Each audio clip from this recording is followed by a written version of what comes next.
성경에 보면 우리들에게 감동을 주는 이야기들이 많습니다.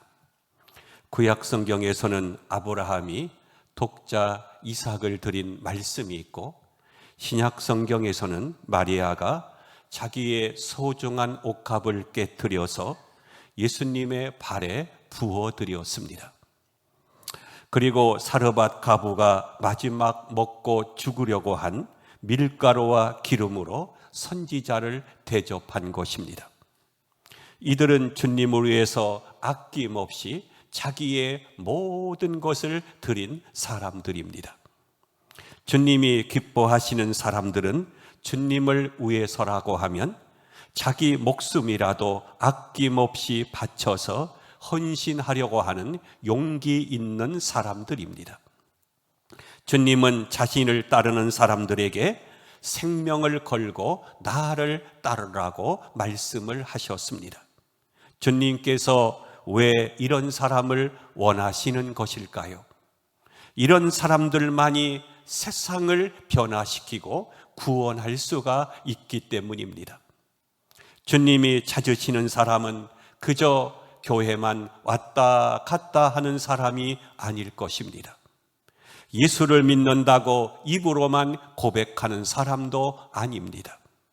이 세상으로부터 완전히 버림을 당할지라도 용기 있게 예수님만 따라가고 예수님을 위해서 헌신하겠다고 다짐을 하는 사람들입니다.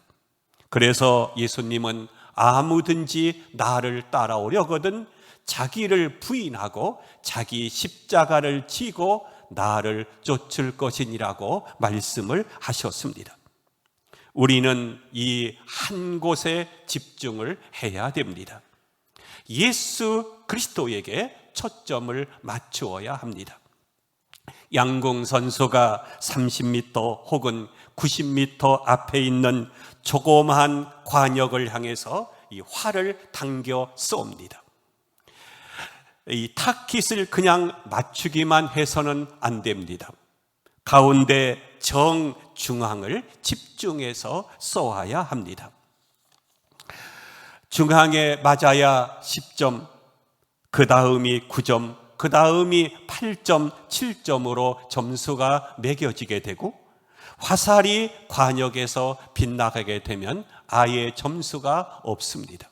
그러므로 한 점 한 점이 귀하고 소중한 법입니다.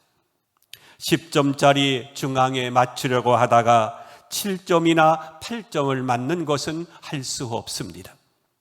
마찬가지로 예수를 잘 믿으라고 하다가 가끔씩 넘어지는 것은 어쩔 수가 없습니다. 그러나 세상을 향해서 가다가 넘어지게 되면 방법이 없습니다. 그것은 바로 나를 일으켜줄 사람이 없기 때문입니다. 우리는 10점을 맞추려고 이 한 곳에 집중을 해야 됩니다. 오직 예수 그리스도만 집중해서 바라보고 달려가야 하는 것입니다. 사람을 바라보지 말아야 됩니다. 봉사하다가 시험 들었다, 상처받았다고 말하는 것은 대부분 사람을 바라보기 때문입니다. 그래서 누구한테 상처받았다고 말하는 것입니다. 오직 예수 그리스도만 바라볼 수 있기를 바랍니다. 히브리서 12장 2절에 보면 믿음의 주여 우리를 온전케 하시는 이인 예수를 바라보자고 했습니다. 오늘 본문에 나오는 나사로의 가정은 예수님만 바라본 가정입니다. 마르다는 자기의 오라비 죽은 나사로를 살려주신 예수님을 위해서 너무나 고마워 잔치를 베풀었습니다. 마리아는 예수님의 발에 비싼 향유를 붓고 자기의 머리털로 씻은 것입니다. 마리아는 자신이 소중하게 간직하고 있던 옥합을 깨뜨려서 예수님의 발에 부어드렸습니다. 그것은 가룟 유다의 계산대로 한다면 300데나리온, 곧 노동자가 1년 동안 일해서 벌 수 있는 금액에 해당되는 엄청난 그러한 비싼 향유입니다. 우리가 1년 동안 우리가 모으면 한 5천, 6천만 원 된다고 생각하게 되면 아주 비싼 그러한 값에 해당되는 향유인 것입니다. 그런데 그녀는 그것을 아끼지 않고 주님께 부어드린 것입니다. 왜 그랬을까요? 이 사랑은 값을 묻지 않기 때문입니다. 사랑은 계산하지 않습니다. 사랑은 다 주는 것입니다. 값을 따진다고 하면 그것은 진정한 사랑의 행위라고 말할 수가 없는 것입니다. 사랑하는 이 두 남녀가 있었습니다. 두 사람은 결혼할 날짜까지 잡았는데 한 번은 두 사람이 백화점에 가게 되었습니다. 서로가 사랑하니까 좋은 물건을 사주고 싶지 않았겠습니까? 예비 신부는 잔뜩 기대에 부풀어서 따라다니는데 이 남자는 참는 물건마다 가격표를 보더니만 이것은 너무 비싸다. 좀 더 싼 데 가보자 하면서 이리저리 끌고 다니는 것입니다. 결국 이것이 화근이 되어서 두 사람은 헤어지고 말았습니다. 물론 돈을 아끼는 것도 좋은 것이지만 그럴 때는 차라리 값을 묻지 말든지 돈이 모자라서 비싼 것을 사줄 수가 없다면 아예 남대문 시장으로 가든지 해야지 괜히 값을 따지면서 이리저리 끌고 다니니 순수한 사랑의 꿈을 꾸고 있는 예비 신부가 얼마나 실망하고 마음이 상했겠습니까? 사랑이란 원래 값을 묻지 않는 것입니다. 다 주고라도 더 주지 못해서 미안하고 더 잘해주지 못해서 미안한 것이 사랑인 것입니다. 젊어서 연애할 때 여러분들도 다 경험해 보지 않았습니까? 그때 심정이 어땠습니까? 뭐든지 다 해주고 싶고 더 주고 싶어서 안타까워했을 것입니다. 그것이 바로 사랑인 것입니다. 아마 마리아의 심정이 그랬을 것이라 생각합니다. 예수님을 위해서 자기의 모든 것을 다 주고 싶었던 것입니다. 예수님은 우리를 사랑해서 자기의 모든 것을 다 주셨습니다. 하늘 보좌의 영광도 다 내려놓으신 분이십니다. 자기의 생명을 아끼지 않고 다 주신 분입니다. 그러므로 우리가 정말 그분을 사랑했다면 최고의 것을 드리게 되는 것입니다. 값을 따지지 않고 아낌없이 주는 것이 바로 사랑이기 때문입니다. 하나님은 우리의 최고의 것을 받으실 만한 자격이 있는 분이십니다. 그분은 우리를 위해서 자기 아들까지 아끼지 않고 주신 분이기 때문입니다. 저는 어느 선교사의 길을 읽으면서 무척 충격을 받은 적이 있습니다.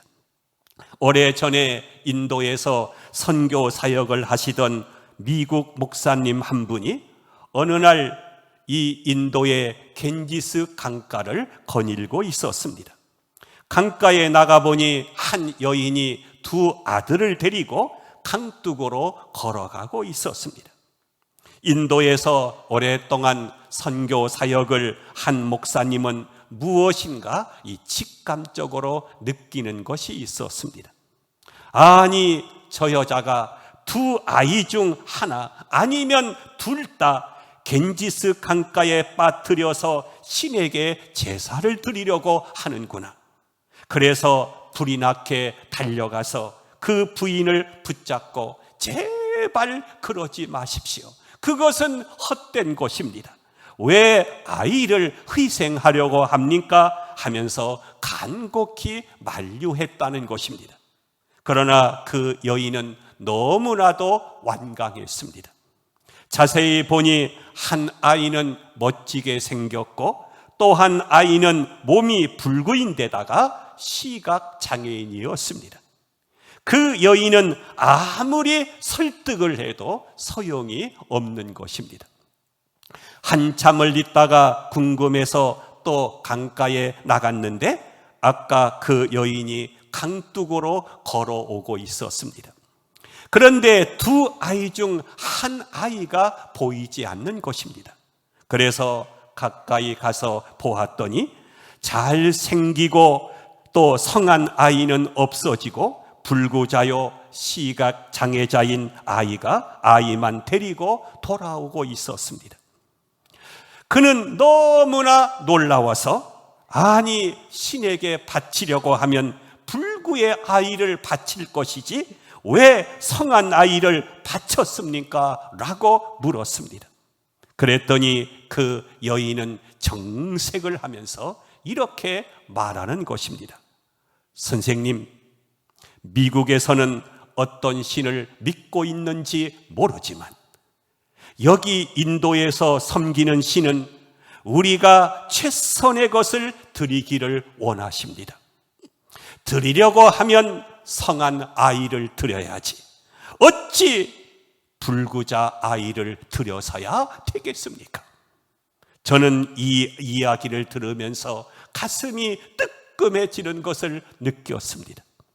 우리는 뭔가 잘못 믿고 있지 않은가 하는 생각이 드는 것입니다.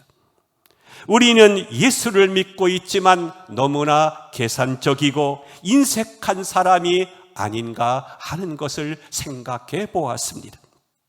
하나님이 자기 아들을 십자가에 못을 박으시고 우리를 구원하시기까지 사랑을 하셨는데 우리는 너무나 속이 뻔히 들여다 보이는 신앙생활을 하고 있지 않는지 생각해 보았습니다. 여러분, 사람이 진정으로 행복할 때가 언제인 줄 아십니까? 너무나 사랑하기 때문에, 너무 사랑하기 때문에 아끼지 않고 모든 것을 다 줄 때입니다. 그것이 자기를 위한 것이든 아니면 남편과 아내를 위한 것이든 아니면 예수님을 위한 것이든 마음속에 사랑이 넘쳐서 도저히 내가 움켜쥘 수가 없어서 아까운 줄도 모르고 모든 것을 줄 때가 행복한 때인 것입니다. 반대로 사람이 언제 불행한 줄 아십니까? 움켜쥐고 내놓지 않으려고 벌벌 떨고 있을 때가 불행한 것입니다. 이런 사람은 내가 준다고 생각하지 않고 뺏긴다고 생각을 하는 것입니다. 저는 교회 안에도 두 부류의 사람이 있다고 생각을 합니다. 그것은 행복한 신앙생활을 하는 사람과 불행한 신앙생활을 하는 사람입니다. 행복하게 신앙생활을 하는 사람은 날마다 예수님의 사랑을 생각하며 감격해 합니다. 나 같은 사람을 구원하기 위해서 주님이 십자가에 죽으시고 자기 생명을 다 바쳐 두셨다는 그 사랑만 생각하면 눈물이 나고 그분을 향한 감격이 내 가슴에서 벅차오르게 되는 것입니다. 그래서 어떻게 하면 그분에게 좀 더 기쁨을 드릴까? 그분에게 좀 더 좋은 것을 드릴까? 그분에게 더 최고의 것을 드릴까 하는 빚진 마음이 있기 때문에 주님께서 기뻐하신다고 하면 시간도 아끼지 않습니다. 돈도 아끼지 않습니다. 몸도 아끼지 않습니다. 기쁨으로 주님을 위해서 전적으로 헌신하고 봉사하게 되는 것입니다. 이런 사람은 예수를 믿으면서 얼굴이 항상 밝습니다. 기쁨이 충만합니다. 그 속에서 은혜가 넘치게 되는 것입니다. 그런데 교회 안에는 똑같이 신앙생활을 하는데 불행하게 신앙생활을 하는 사람들이 있습니다. 자기의 것을 내놓지 않으려고 하고 베푸는데 아주 인색합니다. 지극히 계산적입니다. 그렇기 때문에 풍족하게 가졌어도 불행한 것입니다. 내놓지 않으려고 움켜쥐고 있습니다. 그러니 신앙생활 하는 것이 얼마나 힘들고 부담스럽겠습니까? 혹이라도 설교 시간에 헌금 이야기라도 나오면 마음의 문을 닫아버립니다. 은혜가 떠납니다. 시험에 듭니다. 차라리 오늘 안 나왔더라면 좋았을 것을 라고 생각합니다. 이 얼마나 불행한 사람입니까? 다시 한번 마음으로 자신에게 이렇게 물어보시기를 바랍니다. 나는 정말 주님을 사랑하는 사람인가? 사랑한다고 하면 그동안 나의 표현은 어떠했는가? 그리고 나의 표현은 정말 헌신적인 것인가? 사랑으로 하는 헌신이기에 마리아는 비난을 받으면서도 주님께 아낌없이 드린 것입니다. 마리아는 옥합을 깨뜨려서 예수님의 팔에 부은 뒤 자기의 머리털을 풀어서 지친 것입니다. 이것을 본 가룟 유다는 속에서 이 분이 나서 견딜 수가 없었습니다. 아니, 세상에 저걸 저런 식으로 허비하다니. 도대체 이 여자가 정신이 있는 거야, 없는 거야? 차라리 가난한 자들에게나 줄 것이지 이게 무슨 짓이냐? 300데나리온이나 되는 거액을 이렇게 한순간에 허비하다니 라고 생각을 한 것입니다. 가룟 유다는 아주 계산이 빠른 사람입니다. 그도 그럴 것이 그는 돈을 많이 만져본 사람이에요. 헌금이 들어오면 그것을 받아서 장부를 정리하고 필요할 때 지출하는 회계의 일을 맡고 있는 사람입니다. 머리가 잘 돌아가는 사람이다 보니 그는 아마도 이렇게 생각했는지도 모릅니다. 마리아가 그것을 허비하지 않고 옥합을 가지고 와서 주님 이것 받으세요. 값이 꽤 나가는 것이니 팔아서 주님께서 사역하는 데 보태 쓰십시오 라고 드리게 되면 주님은 그것을 회계를 맡은 나에게 맡겨주실 것이다. 그러면 나는 그것을 가지고 시장에 가서 300데나리온에 팔고 장부에는 250데나리온만 쓰고 그리고 나머지 50데나리온은 내 수중에 넣을 수도 있을 것이다 라고 생각을 했는지도 모릅니다. 가룟 유다는 충분히 그러고도 남을 사람입니다. 오늘 본문 6절에 보면 뭐라고 했습니까? 그는 도적이라 라고 말하고 있습니다. 가룟 유다는 자기의 몫을 챙길 수 있는 절호의 기회를 잃어버린 것입니다. 그가 정말 가난한 자를 생각을 해서 그렇게 말한 것이 아닙니다. 그는 이중인격자였습니다. 그는 가난한 자에 대해서는 전혀 관심이 없었습니다. 가난한 자를 핑계로 해서 자기의 욕심을 채우려고 했을 뿐입니다. 이 일이 있은 지 불과 며칠이 안 되어서 그는 본색을 드러냈습니다. 자기 스승이신 예수님을 은 30에 팔아버린 것입니다. 그는 돈에 눈이 어두워서 하나님의 아들이신 예수님을 팔아버렸습니다. 그는 입으로는 자선을 외치면서도 속에는 악한 욕심을 품고 무서운 계산을 하고 있는 사람이었습니다. 가룟 유다의 마음속에는 예수님이 계시지 않았습니다. 가룟 유다는 예수님을 팔았습니다. 그는 마귀의 유혹에 넘어간 것입니다. 누구보다도 예수님을 사랑해야 될 가룟 유다가, 누구보다도 예수님께 충성해야 될 가룟 유다가, 누구보다도 주님을 따르고 헌신해야 될 제자 가룟 유다가 오히려 주님을 배반하는 사람이 되고 만 것입니다. 여러분, 예수를 잘못 믿게 되면은요, 안 믿는 사람보다 못합니다. 교회 생활을 잘못하게 되면 교회 밖에 불신자보다도 못한 경우가 많습니다. 신학을 잘못하면 평신도보다 훨씬 더 믿음이 떨어지는 경우가 있습니다. 그러므로 우리는 잘 믿어야 되고 바르게 믿어야 되는 것입니다. 우리는 언제나 마음의 중심을 예수님께 집중해야 됩니다. 마귀라고 하는 것은 항상 분산 정책을 씁니다. 이것저것을 돌아다니면서 여기저기 참여하게 하고 많은 것을 알게 하고 많은 것들을 사랑하게 하는 것이 마귀입니다. 한 곳을 사랑하지 않도록 하게 합니다.